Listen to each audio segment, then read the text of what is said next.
মুসলমানের ছেলে নামাজ দিয়েছে ছেড়ে, মুসলমানের ছেলে নামাজ গেছে ভুলে। ভাই আমার দোস্ত আমার, 1 জানুয়ারি এলেন, 26শে ডিসেম্বর এলেন, 25শে ডিসেম্বর এলেন, 20শে জানুয়ারি এলেন, 23শে জানুয়ারি এলেন, 26শে জানুয়ারি এলেন। মুসলমানের ছেলে ফিস্টি করতে যায়, মুসলমানের ছেলে বাবা ভাই আমার ফিস্ট করতে যায়, টুরে যায়। সেখানে গিয়ে তারা ডিজে বাজিয়ে আনন্দ আর ফুর্তিতে লেগে যায়। এমন অনেক ছেলে আছে না নাই? আপনার দিককারের ছেলেরা ভালো, এদিককারের ছেলেরা ওসব ডিজে টিজে বাজায় না, বাজায় না। ওরে বাপ রে বাপ। হ্যাঁ, মুসলমানের ছেলে 1 জানুয়ারি পালন করে। হে তরুণ যুবকেরা, এই জানুয়ারিটা এসেছে কোথা থেকে জানেন? ইতিহাস সার্চ করুন, গুগলে গিয়ে লিখুন জানুয়ারিটা এলো কোথা থেকে। নববর্ষ, ইংরেজি জানুয়ারি মাস। এই ইংরেজিতে নববর্ষ আজকে পৃথিবীর ম্যাক্সিমাম দেশেই পালন হয়। ম্যাক্সিমাম একটা বড় অংশের ভাই আমার মানুষের আজকে ইংরেজি নববর্ষ পালন করে। বাবা আমরা আরবি নববর্ষ ভুলে গেছি। আরবি নববর্ষের কোন মাসে নববর্ষ পালন করা হয়? আরবিতে ভাই আমার 12টা মাসের প্রথম মাস কোনটা, দ্বিতীয় মাস কোনটা, তৃতীয় মাস কোনটা? 12টা মাসের নাম আমাদের মুসলিম ছেলেপুলেরা জানে না, কিন্তু জানুয়ারি মাসে নববর্ষ পালন করতে হয় এরা খুব ভালো জানে। এই নববর্ষ পালন করার জন্য সকাল সকাল গোসল করে ভোর 4-5টার মধ্যে তারা রেডি হয়ে ডিজে বক্স নিয়ে নদীর পাড়ে চলে যায়। সেখানে গিয়ে ঠিকঠাক করে নাচা শুরু করে দেয়। আবার কিছু কিছু ছেলে আছে মাঝে মাঝে লাল পানিও তারা চালায়। দেখবে কিছু ছেলে আছে নেশার ঘরে লাল পানি চালিয়ে বন্ধুকে নায়িকা ভাবছে, বুঝতে পারছেন? বন্ধুকে নায়িকা ভাবছে, তার সঙ্গে এমন ড্যান্স করছে সে কল্পনার বাইরে। মুসলমানের ছেলে। হে তরুণ যুবকেরা, বছরের প্রথম দিন আজকে যারা পালন করছেন করছি, মনে রাখবেন এটা আমাদের কালচার নয়, এটা হলো তৎকালীন যুগে রোমানদের কালচার। সেটা আজকে ইংরেজদের কাছে, ইংরেজদের পূর্বপুরুষ যারা রোমানিয়ারা রোমানরা ছিল তারা বাবা এই রোমানদের কালচার হলো ভাই আমার দোস্ত আমার, তৎকালীন যুগে তারা একটা দেবতাকে মানত, জামুস বলে নাম। এই দেবতাকে তারা মানত, এই দেবতাকে তারা ভালো মন্দের মালিক মনে করত। আর এই দেবতার নাম অনুসারে তারা জানুয়ারি নামটা রেখেছিল, জামুস থেকে জানুয়ারি করেছিল। এই দেবতার কথা তারা চিন্তা করত। রোমানদের দরজার দেবতার নাম হলো জামুস। এই দরজার দেবতার নাম অনুসারে তারা জানুয়ারি মাস করেছিল। এ তরুণ যুবকেরা, এই দেবতার মাথা ছিল দুখানা, একটা সামনের দিকে একটা পেছন দিকে।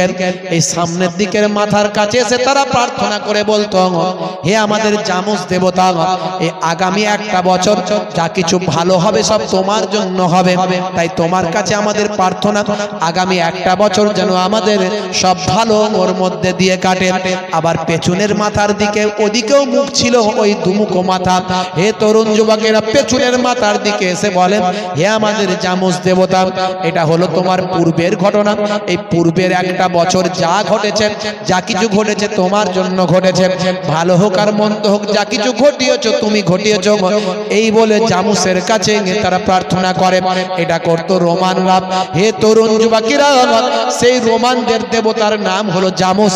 আর এই জামুসের নামকরণে তারা নাম রেখেছিল জানুয়ারি। আর মুসলমানের ছেলে সেই জানুয়ারি মাস এলে বলে হ্যাপি নিউ ইয়ার, দেখ আমার বাহার। ঠিকঠাক ঠিকঠাক। বাপ রে বাপ। হে তরুণ যুবকেরা, হে আমার বন্ধুরা, শুনে কে দিন বাবা, মনে রাখবেন বাবা, আজকে যারা যারা নৃত্য করছেন, আজকে যারা ইহুদি নাসারাদের অনুসরণ করছেন, আজকে যারা তাদের মতো ডিজে বাজিয়ে ভাই আমার কেক কেটে প্রথম ভোর হতে না হতেই খাবার খেয়ে ভাই আমার দোস্ত আমার তাদের কালচারকে গ্রহণ করেছেন। কালচার যদি গ্রহণ করতে হয় আমরা বাংলা নববর্ষকে পালন করতে পারি, ভাই আমার বাংলা নববর্ষকে আমরা মনে করতে পারি এটা হলো আমাদের প্রথম বর্ষ। পালন করা মানে মনে করা, স্মরণ করা। হে তরুণ যুবকেরা, কারণ আমরা যেহেতু বাঙালি হিসাবে আমি গর্বিত, ইন্ডিয়ান হিসাবে আমি গর্বিত। I am proud for my by আমার ইন্ডিয়ান, আই এম ইন্ডিয়ান। আমি ইন্ডিয়ান হওয়ার কারণে আমি গর্বিত। I love my India. আমি আমার দেশকে ভালোবাসি, আমি আমার বাংলাকে ভালোবাসি। আমি প্রাউড, আমি গর্বিত ফর মাই আমার বেঙ্গলিয়ান। আমার বাঙালি হওয়ার কারণে আমি গর্বিত। আমি আমার বাংলাকে ভালোবাসি। I love my Bengali. আমি আমার বাংলাকে ভালোবাসি। তাই আমরা বাংলা মাস অনুযায়ী ভাই আমার বাংলা মাসকে আমরা মনে করতে পারি যে এটা হলো বাংলার বৈশাখ মাস। এ তরুণ যুবকেরা, কিন্তু আমরা আরবির মাসকে ভুলে যাই। আরবিতে মুহররম মাস হচ্ছে আরবি 12টা মাসের মধ্যে প্রথম, সেটা ছেড়ে দিয়ে আজকে রোমানদের দেওয়া আমরা জানুয়ারি নিয়ে আমরা পালন করি, জানুয়ারিকে সেলিব্রেট করি, জানুয়ারি মাসের কে নিয়ে আমরা আনন্দ ফুর্তিতে মত্ত হয়। এ তরুণ যুবকেরা বিভিন্ন ভাবে অশ্লীলতা সেদিন শুরু করি। কিছু মানুষ লাল পানি চালায়, সিগারেটের ধোঁয়া ওড়ায় আর ডিজে বাজিয়ে হে মুসলমানের ছেলে যারা নৃত্য করে নাচ গানে মত্ত থাকে। ভাই আবু দাউদ শরীফের হাদিস বিশ্বনবী আমার জানিয়ে দিয়েছেন, সোনার জবানে বলেছেন, দুনিয়াতে যাদের অনুসরণ করবে, অনুকরণ করবে তাদের সঙ্গেই কিয়ামতের দিনে তোমাকে তোলা হবে। হে তরুণ যুবকেরা, আপনাকে আমাকে আল্লাহর নির্দেশনা পালন করতে হবে। আল্লাহর নির্দেশনা মানে নামাজ ছেড়ে দিলে হবে না। আজকে আপনি ভাই আমার ডিজে না বাজিয়ে ফিস্ট না করে, যেহেতু ইংলিশ নববর্ষকে আমরা অস্বীকার করতে পারি না, সারা পৃথিবীর মানুষের একটা বড় অংশ ইংলিশ নববর্ষ পালন করে, তাই আমরা ওইভাবে সেলিব্রেট, ওইভাবে পালন না করে আজকের দিনে প্রতিশ্রুতিবদ্ধ হতে পারি যে আগামী ইংরাজি 2024 সালটা আমি একদিনের জন্য নামাজ ত্যাগ করব না। কারণ আমার নবী, দয়ার নবী, দো জাহানের বাদশাহ হাবিবুল্লাহ তিনি নিজেও জানিয়ে দিয়েছেন নামাজ হলো ইসলামের একটা খুঁটি। আসসালাতু ইমাদুদ্দিন, দিনের খুঁটি হলো নামাজ। যে দিনের খুঁটিকে মজবুত করলো, সে নামাজকে মজবুত করলো। যেদিন সে দিনের খুঁটিকে মজবুত করলো, যে নামাজকে ছেড়ে দিল সে দিনকে ধ্বংস করলো, দিনের খুঁটিকে নষ্ট করলো। তাই আজকে আমরা প্রতিশ্রুতিবদ্ধ হতে পারি নামাজ ছেড়ে দেব না। বন্ধুরা আমার, তরুণ যুবকেরা আমার, মুরব্বিয়ানেরা আমার, নামাজ যদি কেউ ইচ্ছাকৃত হবে ছেড়ে দেয় তার কি হবে? 14টা শাস্তি হবে। কতগুলো শাস্তি? নামাজ যদি কেউ ইচ্ছাকৃত হবে ছেড়ে দেয় তার 14টা শাস্তি হবে। দুনিয়াতে হবে 5টা। দুনিয়াতে হবে কটা? দুনিয়াতে হবে 5টা, মৃত্যুর সময় হবে 3টে, আর কবরে গেলে হবে 3টে, আর কিয়ামতের দিনে হবে 3টে। নামাজ যদি কেউ ইচ্ছাকৃত হবে ছেড়ে দেয় তার টোটাল শাস্তি হবে 14টা। তার মধ্যে দুনিয়াতে হবে 5টা। বেনামাজির চেহারায় নেককারের জ্যোতি থাকবে না, তার চেহারা দেখলে নেককার লোক বলে মনে হবে না। বেনামাজির রুজি রোজগারে বরকত হবে না। 2 নাম্বার, রুজিতে কোনোদিন বরকত পাওয়া যাবে না। হুজুর তাবিজ করে দেন, তাবিজ করে দেন, সেই রকম যদি হুজুর হয় তাবিজও করে দেবে, বলবে বাবা নামাজ ছেড়ে দেবে না, নামাজ ছেড়ে দিলে তোমার তাবিজে কোনো কাজ হবে না। আল্লাহর কোরআন যদি গলায় ঝুলিয়ে দাও কিছু কাজ হবে না। তো নামাজ ছেড়ে দেবেন না। তাহলে 2 নাম্বার হলো জীবিকায় বরকত থাকবে না। 3 নাম্বার, বেনামাজির ভাইরা আমার নেক কাজের সওয়াব পাবে না। নেক কাজের কোনো সওয়াব বেনামাজির হবে না। কোনো ভালো কাজ করলে মনে করবে আমি সওয়াব পাবো, কিন্তু সওয়াব আল্লাহ তাকে দেবেন না। 4 নাম্বার, বেনামাজির জন্য কোন মানুষ যদি দোয়া চায়, কোন নেক মানুষ যদি দোয়া চায়, আল্লাহ গো তার ভালো করে দাও, আল্লাহ তার দোয়া, নেক মানুষের দোয়াও কবুল করবেন না। আর 5 নাম্বার, বেনামাজি যদি নিজের জন্য দোয়া করে, আল্লাহ আমার এই দোয়াটা কবুল করে নাও, আল্লাহ আমার এটা করে দাও, আল্লাহ কারবারটা ভালো করে দাও, এই করে দাও, সেই করে দাও, আল্লাহ কবুল করবেন না। এই 5টা শাস্তি দুনিয়াতে আল্লাহ দেবেন বেনামাজির জন্য। মওতের সময় 3টে শাস্তি হবে, মওতের সময় 3টে শাস্তি হবে। 1 নাম্বার হলো বেইজ্জতের সঙ্গে মওত হবে বেনামাজি, মওতটা হবে বেনামাজির বেইজ্জতের সঙ্গে। 2 নাম্বার, মওতটা হবে ক্ষুধার্তর সঙ্গে, প্রচন্ড ক্ষুধা থাকবে, তার প্রচন্ড ভুক লাগবে, কিন্তু খাবার তার পেটে ঢুকবে না, ক্ষুধার্ত অবস্থায় বেনামাজির মৃত্যু হবে। 3 নাম্বার, পিপাসার্ত অবস্থায় মৃত্যু হবে, প্রচন্ড পিপাসায় কলিজা ফেটে যাবে, যেন মনে হবে যা পানি দেবে সব খেয়ে নেব, কিন্তু পানিও তার পেটে ঢুকবে না। এই মওতের সময় 3টে শাস্তি। আর কবরে গেলে কটা শাস্তি হবে বেনামাজির? 3খানা শাস্তি হবে, মনে রাখবেন। 1 নাম্বার শাস্তি হলো কবরে দেওয়ার পরে দুদিকের মাটি এমন সংকীর্ণ হয়ে যাবে, চেপে আসবে, হাদিসের ভাষায় বলা হয়েছে একদিকের পাঁজর অন্য দিকের পাঁজরের সঙ্গে ঢুকে যাবে, এইভাবে তাকে পিষাই করা হবে, আবার গোটা করা হবে, আবার পিষাই করা হবে, এইভাবে কবরের ভিতর তার আযাব চলতে থাকবে। 2 নাম্বার, কবরটা আগুনের টুকরায় পরিণত করা হবে, বেনামাজির কবরটাকে আগুনের টুকরায় পরিণত করা হবে।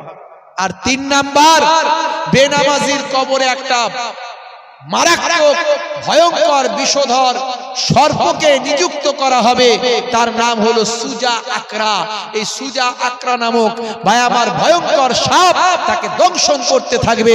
যে সাপ জমিনের উপর একবার নিঃশ্বাস ছাড়লে জীবনে আর কখনো সেখানে ঘাস জন্ম নিত না, এই রকম ভয়ঙ্কর সাপ আল্লাহ তার কবরে নিযুক্ত করে দেবে।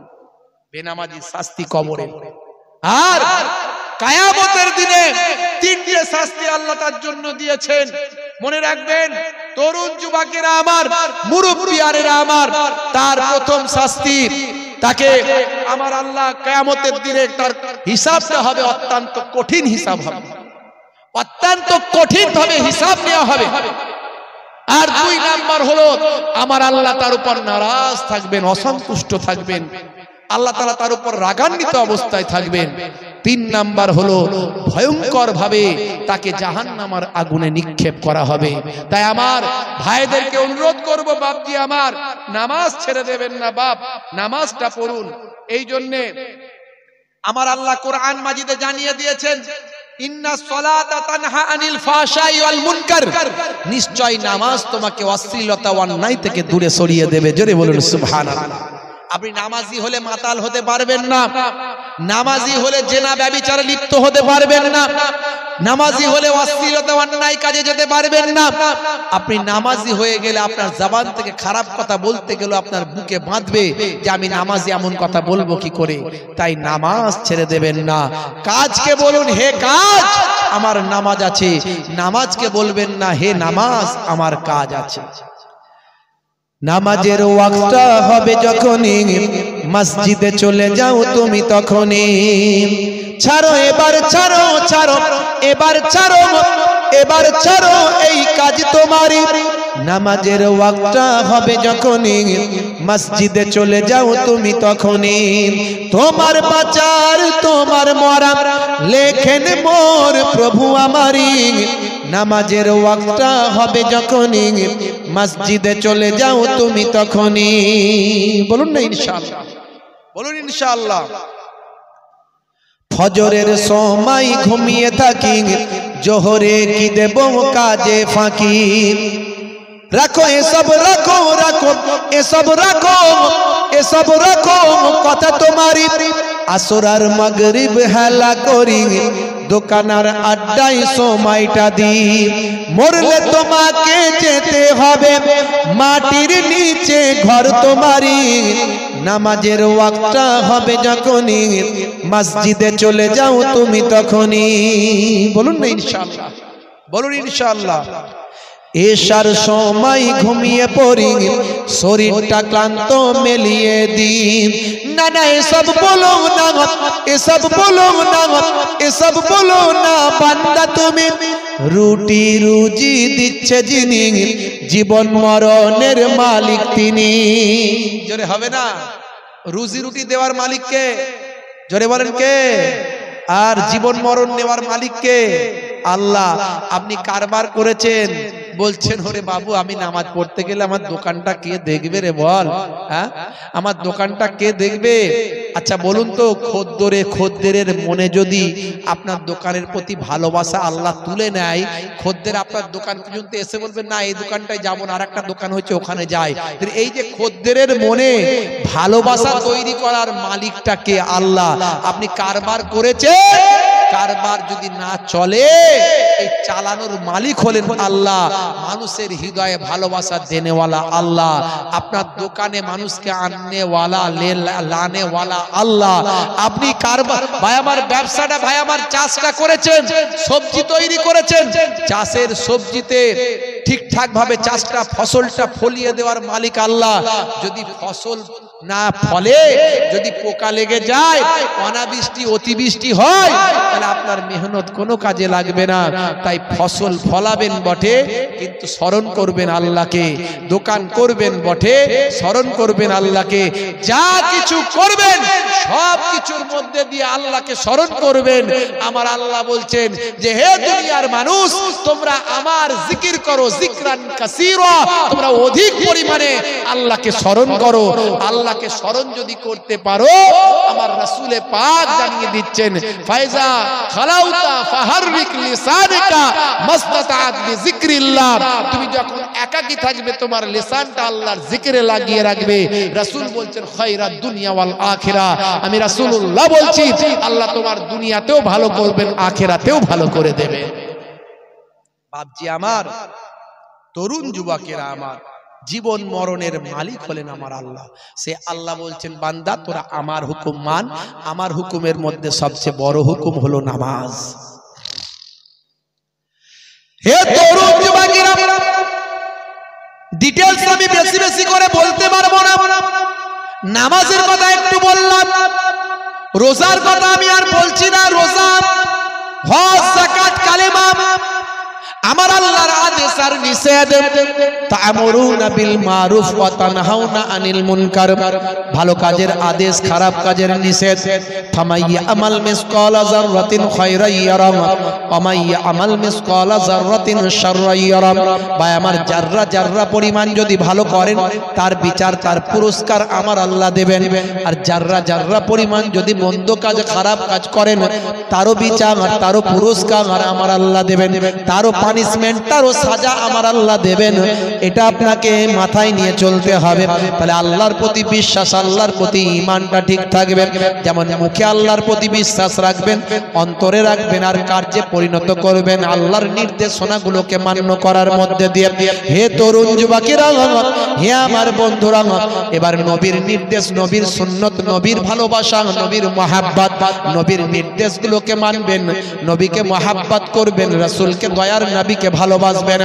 এ তরুণ যুবকেরা, দয়ার নবীকে কিরকম ভালোবেসেছেন বন্ধুরা আমার, সাহাবায়ে কেরামেরা কেমন ভালোবেসেছেন?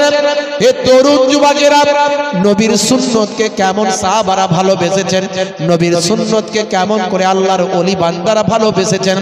আজও আল্লাহর নেক বান্দারা আমার আপনার নবীর সুন্নতগুলোকে ভালোবেসে তারা চলেছে।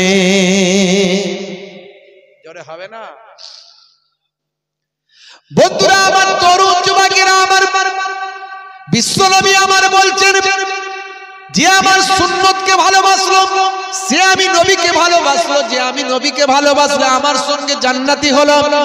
ফামান রাগিবা আন সুন্নতি ফালাইসা মিন্নি, যে আমার সুন্নতকে ইনকার করলো, যে আমার সুন্নতকে ঠুকরে দিল, যে আমার সুন্নতকে অস্বীকার করলো, সে আমার দলভুক্ত নয়। হে তরুণ যুবকেরা, হে আমার বন্ধুরা, হে আমার মুরব্বিয়ানেরা, 1450 বছর আগে বিশ্বনবী যে সুন্নতগুলো বলেছেন, সেই সুন্নতগুলো আপনি মেনে চলুন, আপনার দুনিয়া আখিরাতে কামিয়াবি হবে। দয়ার নবী আমার সুন্নতগুলোর মধ্যে সবচেয়ে বেশি গুরুত্ব দিয়েছেন যে সুন্নতের উপর, সেটা হলো মুখের দাড়ি। আজকে দাড়ি হয়েছে ফ্যাশন। বিরাট কোহলি দাড়ি রেখেছে, হরভজন সিং দাড়ি রেখেছে, লিওনেল মেসি দাড়ি রেখেছে, কথা ঠিক না বল? এই কিছুদিন আগে বিশ্বকাপ খেলা হলো, বিশ্বকাপ ক্রিকেট খেলা হলো না ভাই? এই ফাইনালটা কোথায় হয়েছিল বলেন? অনেকে অনেক কথা বলেছিল, গুজরাটে। হ্যাঁ, আর স্টেডিয়ামটার নাম কি? হ্যাঁ, নরেন্দ্র মোদী স্টেডিয়াম, আমাদের প্রধানমন্ত্রীর নামে। বন্ধুরা আমার, আপনারা জানেন পুরো টুর্নামেন্টে ভালো খেলা খেলেছিল বিরাট কোহলি। অনেক নাম বিরাট কোহলি, মুখে তার দাড়ি আছে দেখবেন ছোট ছোট। এখন আবার বিরাট কোহলির মতো অনেকে দাড়ি রাখছে। বিরাট কোহলির সুন্নত, ওটা নবীর সুন্নত নয়, বিরাট কোহলির সুন্নত। আর আপনি যদি ছোট ছোটই দাড়ি রাখেন কিন্তু নবীর সুন্নত মনে করে রাখেন, যে আজ আমি ছোট ছোট রেখেছি, একদিন বড় হয়ে যাবে, এই যে সুন্নত মনে করে রাখলেন, নবীর সুন্নত মনে করে, এই অবস্থায় মরে গেলে, কবরে গেলে মুনকার নাকির ফারিস্তা বলবে মান রব্বকা, দেখতে পাবে মুখে দাড়ির দেখা, হতে পারে ওই দাড়িটাই হবে নাজাতের জারিয়া। জোরে হবে না?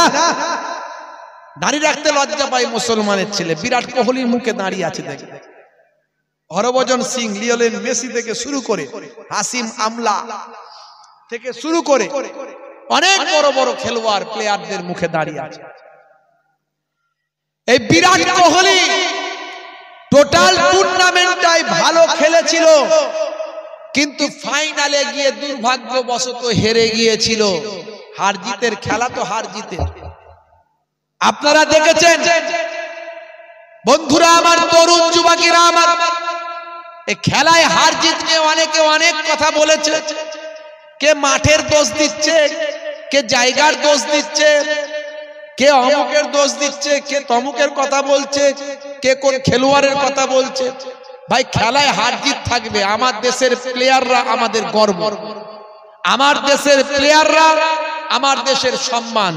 যে কোনো ভাবে আমার দেশের সম্মান বিশ্বের যদি সম্মানিত হয় আমার দেশ, এটা আমি গর্ববোধ করি। তো মনে রাখবেন, আমি একটা জিনিস আপনাদের বোঝাতে চাই, বিরাট কোহলি হেরে যাওয়ার পরে তিনি কেঁদেছিলেন, আর তার এগেনস্টে যে দল ছিল, কোন দল জিতেছিল বলেন? অস্ট্রেলিয়া।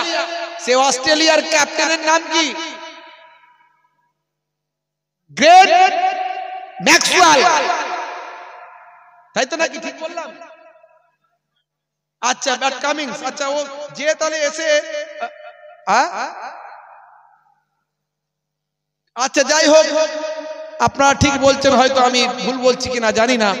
তো ম্যাক্সওয়েল বলে নাম, যিনি ওই সময় ওই সেরা ম্যাচ খেলেছিলেন অস্ট্রেলিয়ার সম্ভবত, তিনি এসে বিরাট কোহলিকে পাশে গিয়ে দাঁড়িয়েছিলেন। ওই সময় তিনি সেলিব্রেশন করেন। আমার বলার উদ্দেশ্য এটা, গ্রেট ম্যাক্সওয়েল তিনি, আমি তো খেলা দেখিনি, হয় তিনি ক্যাপ্টেন ছিলেন কিংবা ওই ম্যাচের একজন সেরা খেলোয়াড় ছিলেন। তো যাই হোক, তিনি কিন্তু বুঝতে পারলেন যে এই টোটাল টুর্নামেন্টে ভালো খেলেছে যিনি, সেই বিরাট কোহলি আজকে কিন্তু খুব মর্মাহত, খুব দুঃখিত, তিনি কাঁদছেন। তা আমি জিতেছি বটে, কিন্তু জেতার পরেও আমার সেলিব্রেশন করার থেকে, আনন্দ উপভোগ করার থেকেও আমার বন্ধু আজকে ভালো খেলে দুঃখ পাচ্ছে, তার পাশে গিয়ে দাঁড়ানো উচিত। তাই 10 নাম্বার জার্সিটা নিয়ে গিয়ে বিরাট কোহলিকে বলেছিল সই করে দিতে। এই যে সৌজন্যবোধ, আমার বলার উদ্দেশ্য এই পয়েন্টটা, এই যে সৌজন্যবোধ দেখিয়েছিল, এটা তারা দেখিয়েছে। তারা দুজন খেলোয়াড় একে অপরকে দেখিয়েছে। আজকে আমরা এই নবীর নির্দেশ, আমার নবী সৌজন্যবোধ দেখাতে বলেছেন। আমার নবী বিশ্ব নবী সোনার জামানে 1450 বছর আগে বলেছেন, হাক্কুল মুসলিমে আলাল মুসলিমে খামস, মুসলমান মুসলমানের উপর হক হলো 5টা, অন্য হাদিসে বলা হয়েছে 6টা। রাদ্দুস সালাম, সালামের জবাব দাও। কেউ তোমাকে সালাম দিলে তুমি অবজ্ঞা করবে না, সৌজন্যবোধ দেখাবে। তোমার শত্রু হলেও তুমি তার সালামের জবাব দেবে, না হলে সালামের জবাব না দিলে কঠিন গুনাহগার হবে। কারণ সালামের জবাব দেওয়াটা ওয়াজিব, তাই সালামের জবাব দাও। ওয়াইয়াদাতিল মারিজ, বিমারি মানুষ, অসুস্থ মানুষ হলে তাকে তুমি দেখতে যাও। দেখুন সৌজন্যবোধ, আমার নবী সৌজন্যবোধ শিখিয়েছেন। অসুস্থ মানুষ হলে তাকে তুমি দেখতে যাও, তার সেবা শুশ্রূষা করো। তুমি যাতায়াতের পথে, যাওয়া আসার পথে তোমার জন্য আল্লাহর মালাইকা ফেরেশতারা গুনাহ মাফির জন্য দোয়া চাইবে। বুঝতে পারছেন? অসুস্থ মানুষকে দেখতে যাওয়া এই সৌজন্যবোধ আমার নবী শিখিয়েছেন। ওয়াইত্তিবাইল জানাইজ, জানাজার নামাজটা কিসের নামাজ বলেন? ফরজ, সুন্নত, নফল না কি? এটা কি ওয়াজিব, কি নামাজ? জোরে বলেন। ফরজে কিফায়া। এই ফরজে কিফায়া আর ফরজে আইন এর মধ্যে পার্থক্য আছে। ফরজে কিফায়া হলো কিছু জন যদি পড়ে নেয় সবাইয়ের পক্ষ থেকে হয়ে গেল, আর ফরজে আইন প্রত্যেককে পালন করতে হবে। তাহলে ফরজে কিফায়া জানাজার নামাজ, কিছু মানুষ যদি নামাজ পড়তে যায় সারা গ্রামবাসীর হক পালন হয়ে যাবে। কিন্তু আমরা কি করি? কিছু মানুষ যায় না, সবাই যায়। সবাই যায়। অন্য জায়গায় কিতাবে বলা হয়েছে যে নামাজ, জানাজার নামাজে অংশ নিল, আল্লাহ তার নামাজ আমলে উহুদ পাহাড় পরিমাণ সওয়াব লিখে দেবেন। জোরে হবে না?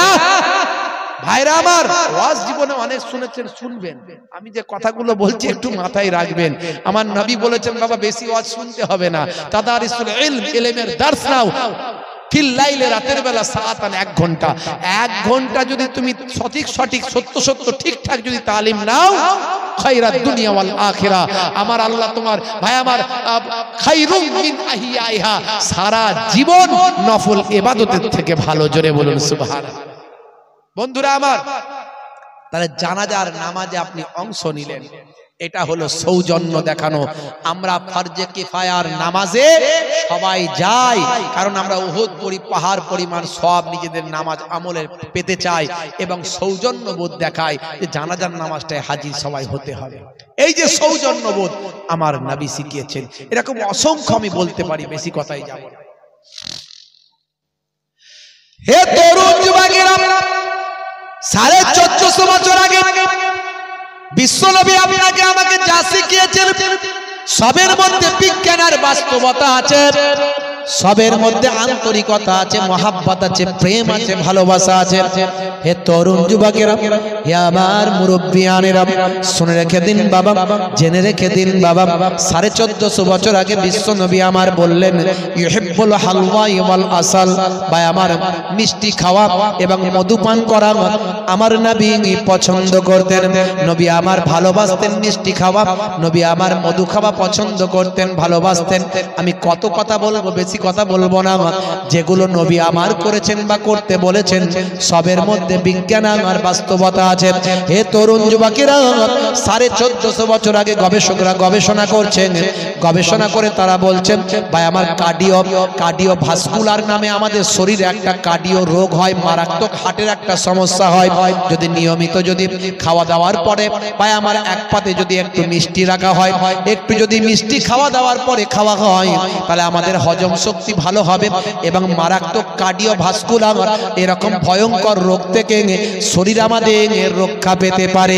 এটা বলছে বিজ্ঞানী, এটা বলছে স্বাস্থ্য বিশেষজ্ঞরা। আর মধু হলো সর্দির জন্য থেকে শুরু করে এমন অনেক রোগের মহা ঔষধ হলো মধু। এ তরুণ যুবকেরা, 1450 বছর আগে বিশ্বনবী যা বললেন, আজকের যুগে বিজ্ঞান আর বাস্তবতায় প্রমাণিত হয়। মিষ্টি খেলে অ্যাসিডের ক্ষরণের পরিমাণ কমে যায়, হজম শক্তি বেড়ে যায়, শরীর স্বাস্থ্য আমাদের সুন্দর থাকে, আমাদের খিদেটা ঠিকঠাক কমপ্লিট হয়। হে তরুণ যুবকেরা, এই রকম ভাবে আল্লাহর নবী 1450 বছর আগে যা বলেছেন নবী আমার বলেছেন, হে সাহাবী তোমার হার্টের সমস্যা, হাদিসের মধ্যে এসেছে নবী আমার জানিয়েছেন তোমার হার্টের সমস্যা হয়েছে, তুমি আজওয়া খেজুর খাও। আজওয়া খেজুর হার্টের সমস্যার জন্য উপকার। জোরে বলুন সুবহানাল্লাহ। আজওয়া খেজুরের ইতিহাস আমি বলেছি, সালমান ফার্সি হুজুরের বাগানে প্রথম আজওয়া খেজুর শুরু হয়। আমার নবী পোড়া বীজ দিয়ে শুরু করলেন। ইহুদি হযরত সালমান ফার্সি হুজুরকে ছাড়বে না, সেজন্য বাহানা তৈরি করলো যে বীজগুলো পোড়া বীজ দিয়ে দিল, বলে এইগুলো গাছ হতে হবে, গাছ হলে ফল হবে তবে আমি ছাড়বো। আমার নবী ওই পোড়া বীজগুলো আল্লাহর নাম নিয়ে বসাতে শুরু করলেন। তৎক্ষণাৎ আমার আল্লাহর কুদরতি ক্ষমতায় পেছন দিকে শেষে যখন তাকিয়ে দেখলেন চারা ফুটে গেছে। ওই পোড়া বীজ থেকে আল্লাহ গাছ বানালেন, পরে ফল দিলেন, ফলগুলো সব কালো কালো ফল হলো এবং সবচেয়ে সেরা খেজুর হলো, সেই খেজুরটা হলো আজওয়া খেজুর। মদিনা শরীফে ভাই আমার সেখান থেকে চাষ শুরু হলো। জোরে বলুন সুবহানাল্লাহ।